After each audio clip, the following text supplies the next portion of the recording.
Para o antropólogo Kabengele Munanga, morar em Cachoeira é como viver em terras africanas. Kabengele Munanga anda apressado pelas ruas de Cachoeira, como se tivesse sempre um destino certo, a ponto de ser preciso perguntar que idade tem. Conta que no próximo dia 22 faz 78 anos. Portanto, já pode botar assim, desde 2014, quando se tornou professor visitante sênior da Universidade Federal do Recôncavo da Bahia UFRB, ele vive na cidade. Gosta de quando ouve estranhos cumprimentado-o com um boa tarde, pai. Antes disso, passou mais de 30 anos dando aulas na Universidade de São Paulo USP, onde se aposentou. Foi lá também que concluiu seu doutorado em antropologia, após deixar contra a vontade seu país de nascença, o Congo, exilado do regime militar. Aqui, interessou-se logo por descobrir a África que existia no Brasil, por entender como viviam as comunidades negras no país e, especialmente, investigar como se construíram nossas relações raciais.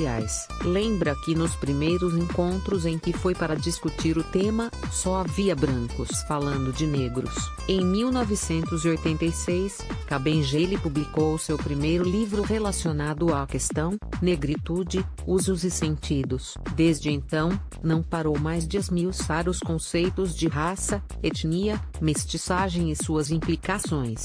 Costuma falar sobre o tema com suavidade, sem se exaltar, coisa rara nesses tempos tumultuados, talvez por estar ancorado na certeza de que a diversidade é uma riqueza da humanidade. Em entrevista há muito, ele defende que as relações não devem ser sectárias na luta comum contra a discriminação.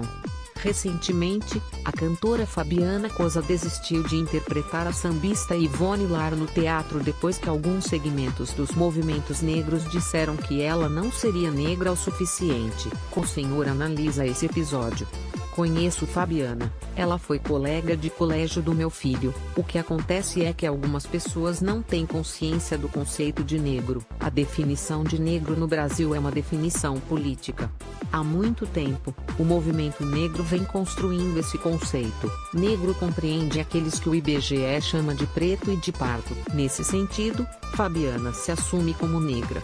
E ela se identifica muito com Dona Ivone, domina a música dela, por isso foi convidada, porque tinha essa relação. O que aconteceu é aquilo que alguns chamam hoje de colorismo. As pessoas são discriminadas de acordo com a nuance da cor da pele, do mais claro ao mais escuro. Em alguns contextos, uma negra como ela é chamada de morena, em outro, se torna uma neguinha metida. E numa outra situação pode ser discriminada por ser mais clara. Nos Estados Unidos, basta ter uma única gota de sangue africano para ser considerado totalmente negro. Obama, por exemplo, tem pai queniano e mãe branca, mas politicamente é considerado negro, sem ambiguidades. No Brasil, se criou essa ambiguidade.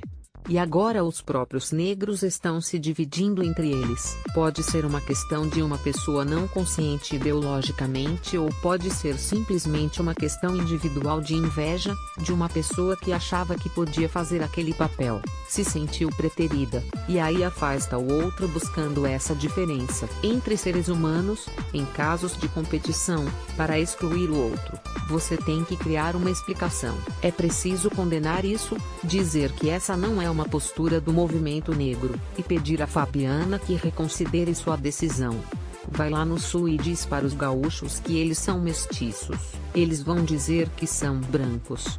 Não dá para dizer que todos são mestiços. Kabengele Munanga. Este é também um debate sobre mestiçagem, um tema sempre tão polêmico no Brasil, país que o senhor já definiu como o mais colorido do mundo racialmente. A mestiçagem é um fenômeno genético, não há uma sociedade humana que não tenha mestiços. Até onde tinha lei proibindo casamentos interraciais, nos Estados Unidos, na África do Sul, nasceram mestiços. Geneticamente, os sujeitos são mestiços, mas é preciso ter uma posição política. Alguém pode simplesmente considerar-se um mestiço na vida ou pode escolher de que lado se coloca na luta pela transformação da sociedade. Cada pessoa tem o direito de definir quem é. O Brasil nunca assumiu seu preconceito, e por isso nasceu o mito da democracia racial. Se defendia que o Brasil não era racista, porque somos um povo mestiço. Não tem mais negro, não tem índio, não tem branco. Mas vai lá no sul do Brasil e diz para os gaúchos que eles são mestiços. Eles vão dizer que são brancos. Então não dá para dizer que todo mundo é mestiço. Pegue a história do mundo ocidental, a que se ensina aos brasileiros, e o que tem de mestiço ali? É a história do branco da Europa. Pegue a estrutura de poder. Quantos mestiços nós temos no Congresso, no Executivo, na Justiça? E qual é o lugar na sociedade brasileira para aqueles que produzem a música baiana que nós gostamos, a comida?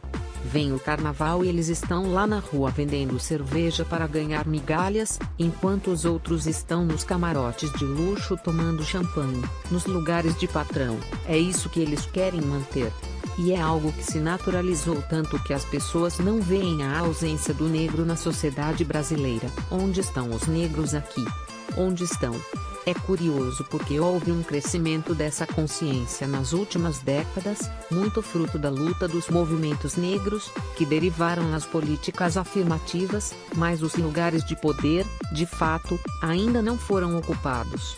Não foram. Não estamos lá. Então tudo isso para negar o racismo, para dizer que somos um povo mestiço.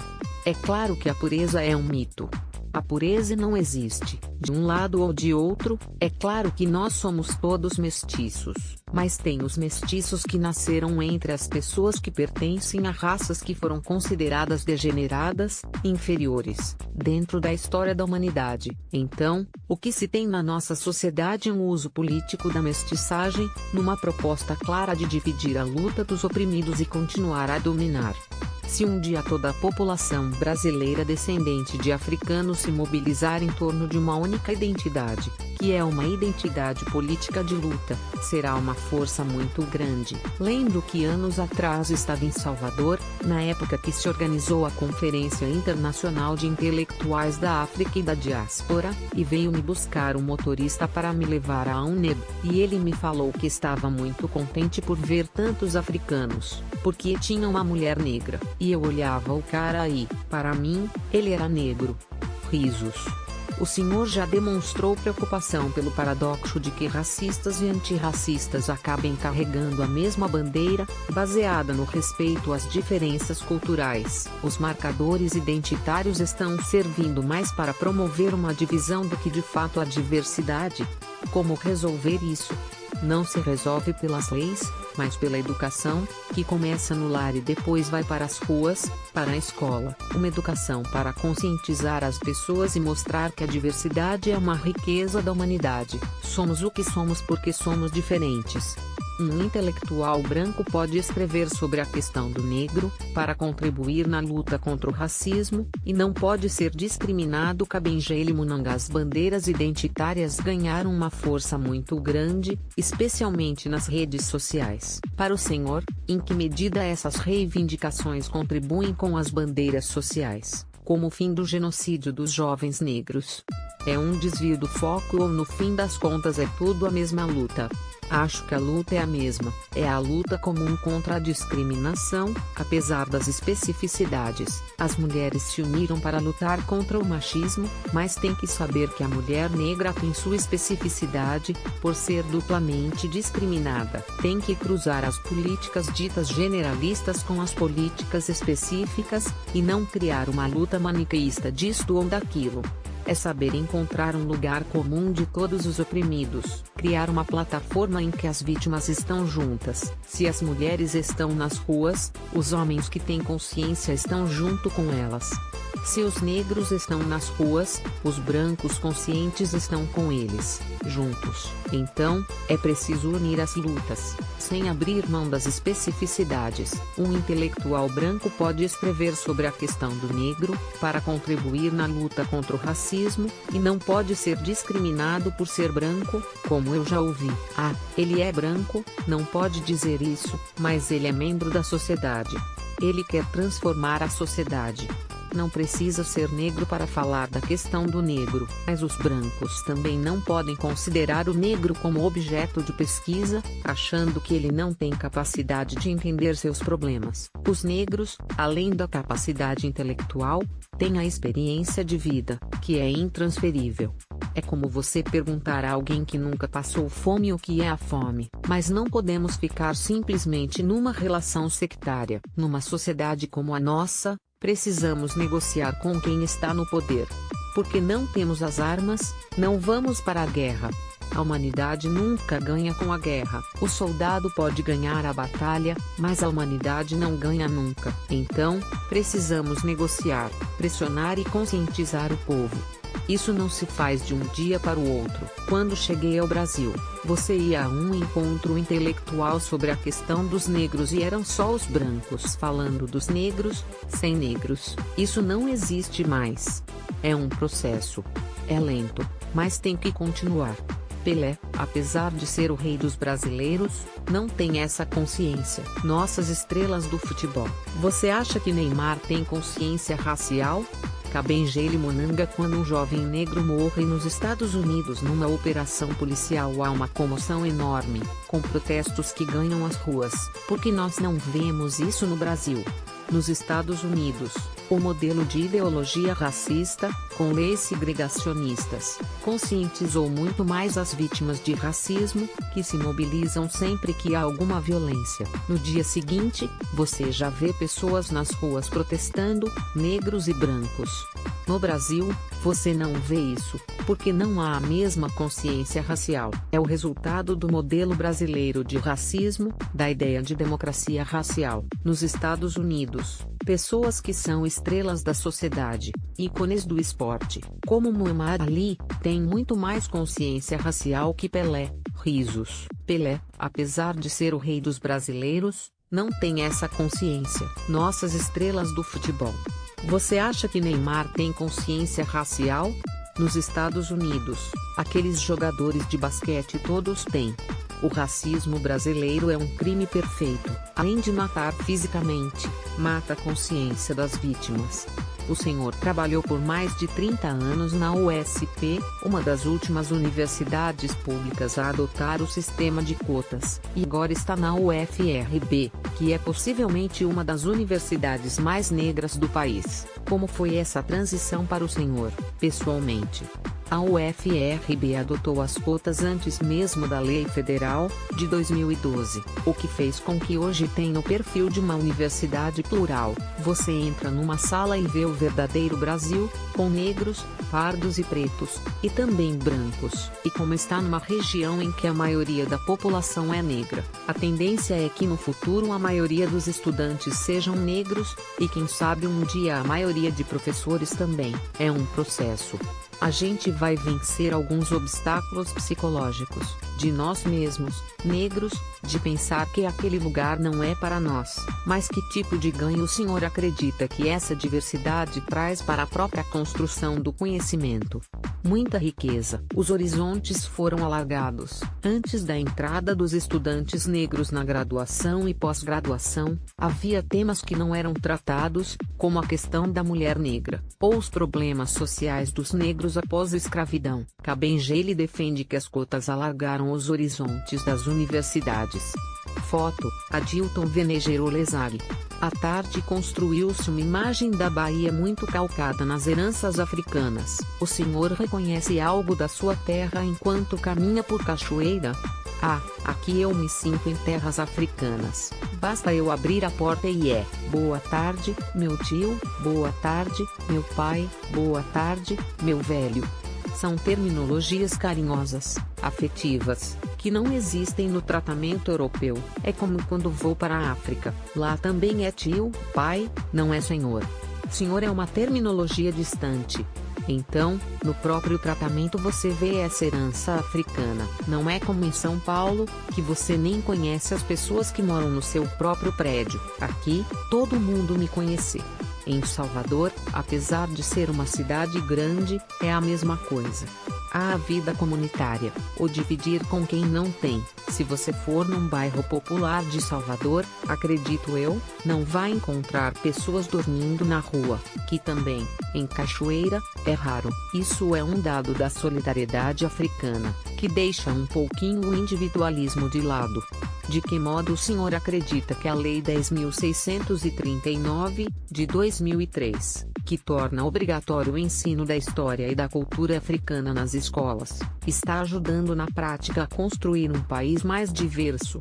Essa lei é muito importante. Em 1995, houve uma marcha do movimento negro em Brasília, que coincidiu com os 300 anos da morte de Zumbi dos Palmares. Foi a primeira vez que o movimento negro entregou um manifesto a um presidente da República, Fernando Henrique Cardoso, e foi a primeira vez que se falava de cotas para negros e da obrigatoriedade de se ensinar a história da África, da cultura negra no Brasil. Por quê? Porque excluir a história do outro é um dado do racismo. É como dizer, sua cultura não vale nada. E o negro contribuiu para o processo de construção cultural do Brasil. Trouxe religião, visão de mundo, culinária, conhecimentos medicinais.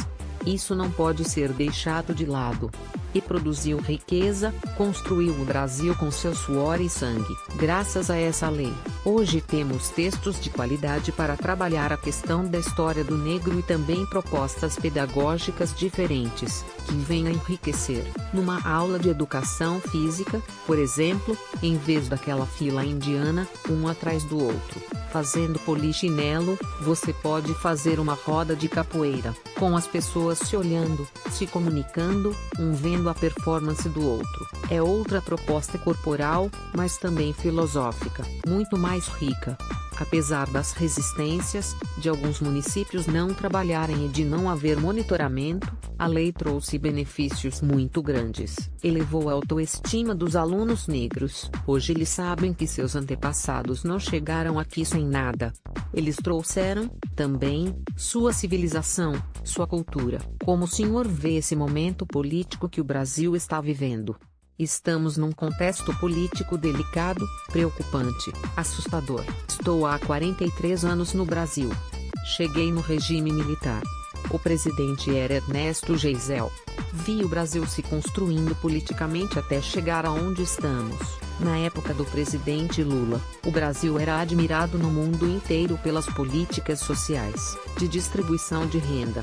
Era citado como um exemplo. De repente, de um dia para outro, tudo isso está sendo confiscado. Só o povo pode mudar esse quadro, pelo voto. Se não houver mudança nas próximas eleições, teremos um ciclo que vai demorar pelo menos 30 anos. Como você congela despesas públicas por 20 anos?